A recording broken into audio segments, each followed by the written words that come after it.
Hi, ಎಲ್ರಿಗೂ ಕೂಡ ನಮಸ್ಕಾರ. ಇವತ್ತು ನಮ್ಮ ಮನೆಯಲ್ಲಿ ಇನ್ನೊಂದು ರೀತಿಯ ಸಂಪ್ರದಾಯ ನಡೀತಾ ಇದೆ. ಇದೇನಪ್ಪ ಅಂದರೆ ಪಡ್ಲಿಗೆ ತುಂಬಿಸೋದು. ಪಡ್ಲಿಗೆ ಅಂದರೆ ಏನಪ್ಪ ಅಂದರೆ ಜೋಗ ಮುತ್ತೈದರಿರ್ತಾರೆ, ಜೋಗಮ್ಮರಿರ್ತಾರೆ, ಅವರಿಗೆ ಪಡ್ಲಿಗೆಯನ್ನು ತರ್ತಾರೆ. ನಮ್ಮ ಮನೆಯಲ್ಲಿ ಮಾಡಿರ್ತಕ್ಕಂತಹ ಪದಾರ್ಥಗಳನ್ನು ಅವರಿಗೆ ತುಂಬಿಸಿ ತೃಪ್ತಿಯಾಗಿ ಅವರಿಗೆ ತುಂಬಿಸಿ ಕಳಿಸುವಂತಹ ಶಾಸ್ತ್ರ ಅಂತಲೇ ಹೇಳ್ಬೋದು. ಇದು ಹಳದಮ್ಮ ಭಕ್ತರು ಯಾರಿರ್ತಾರೋ ಅವರು ಕೂಡ ನೆರವೇರಿಸಿರ್ತಕ್ಕಂತಹ ದಿನ ಇದು. ನಾವು ಕೂಡ ಹಳದಮ್ಮ ಭಕ್ತರು ಕೂಡ ಹೌದು, ನಮ್ಮ ಅಮ್ಮನ ತವರು ಮನೆಯ ದೇವರು ಕೂಡ ಹೌದು ಅಂತ ಹೇಳಿದ್ರೆ ತಪ್ಪಾಗಲ್ಲ. ಹಳದಮ್ಮ ದೇವಸ್ಥಾನದಲ್ಲಿ ಪರಶುರಾಮ ಮತ್ತು ಅನೇಕ ದೇವರುಗಳೇ ನೆಲೆಸಿದ್ದೆ. ಅದು ಎಲ್ಲಪ್ಪ ಅಂದರೆ ಶ್ರೀ ಮಾರಿಕೊಪ್ಪ ಅನ್ನೋ ಪುಟ್ಟ ಹಳ್ಳಿಯಲ್ಲಿ ಆಕೆ ನೆಲೆಸಿದ್ದಾಳೆ. ಈಕೆಯ ಅಲಂಕಾರ ನೋಡುವುದಕ್ಕೆ ಒಂದು ರೀತಿಯಾದಂತಹ ಚೆಂದ ಅಂತಲೇ ಹೇಳ್ಬೋದು. ತುಂಬ ಈಕೆಯ ಬಗ್ಗೆ ತುಂಬ ವಿಷಯಗಳನ್ನು ಹೇಳೋದಕ್ಕೆ ತುಂಬ ವಿಷಯ ಇದೆ. ಅಷ್ಟು ಪವರ್ಫುಲ್ ಗಾಡ್ ಅಂದ್ರೆ ತಪ್ಪಾಗಲಾರ್ದು. ಅಷ್ಟು ಒಟ್ಟು ನಾವು ನಂಬಿದ್ದೇವೆ ಅಂದರೆ ಆಕೆ ಯಾವತ್ತೂ ನಮ್ಮನ್ನು ಕೈ ಬಿಡೋದಿಲ್ಲ ಅಂತಲೇ ಹೇಳ್ಬೋದು.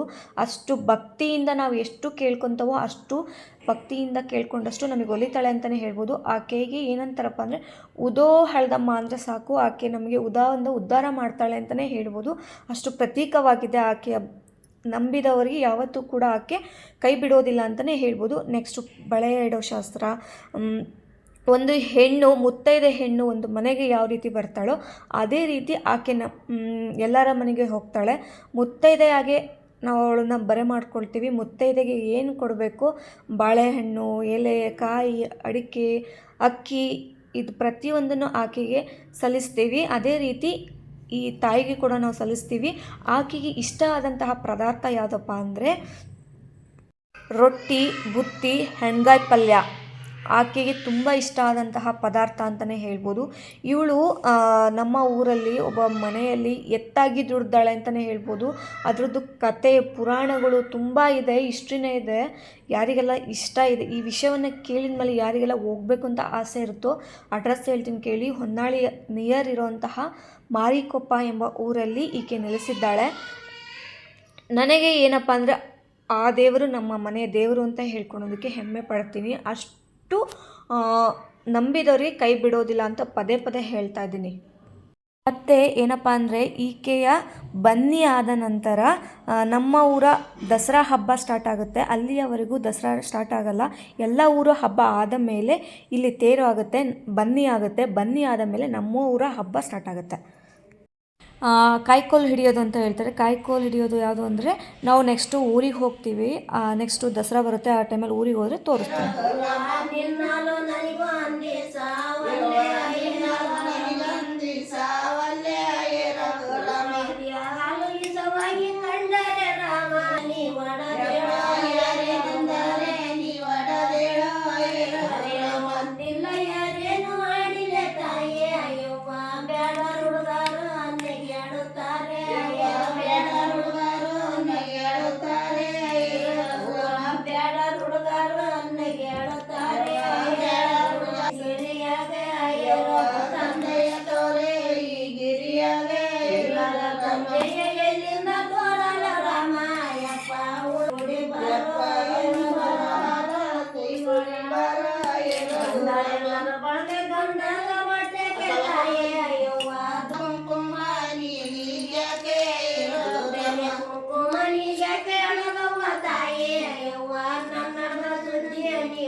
ಲಿಂಗಕ್ಕೆ ಬೇಡಿದ ರಾಮಾಯಪ್ಪ ಕಂದುಟಿ ನನಗೆ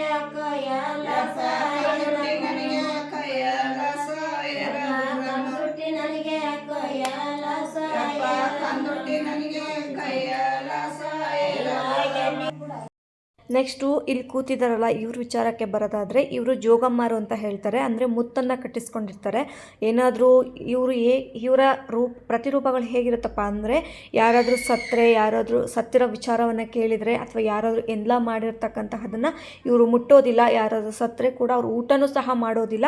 ಅಷ್ಟು ಶ್ರದ್ಧೆಯಿಂದ ಕೆಲಸ ಮಾಡ್ತಾರೆ. ತುಂಬ ಇವ್ರ ಮೇಲೆ ದೇವರು ಕೂಡ ಬರುತ್ತೆ ಅಂತಲೇ ಕೇಳ್ಬೋದು. ಆಮೇಲೆ ಇವರು ತುಂಬ ಶಕ್ತಿವಂತರಾಗಿರ್ತಾರೆ ಅಂತಲೇ ಹೇಳ್ಬೋದು. ಆಚಾರ ವಿಚಾರಗಳನ್ನು ತುಂಬ ಪಾಲನೆ ಮಾಡ್ತಾರೆ ಅಂತಲೇ ಹೇಳ್ಬೋದು. ಇವರನ್ನು ಜೋಗಮ್ಮಾರು ಅಂತಲೇ ಕರೀತಾರೆ. ಮುತ್ತನ್ನು ಅಂತ ಹೇಳ್ತಾರೆ, ಅದು ಕಟ್ಸ್ಕೊಂಡಿದ್ದಾರೆ. ಸೊ ಹಾಗಾಗಿ ಇವರನ್ನು ಜೋಗಮ್ಮಾರು ಅಂತಲೇ ಕರೀತಾರೆ.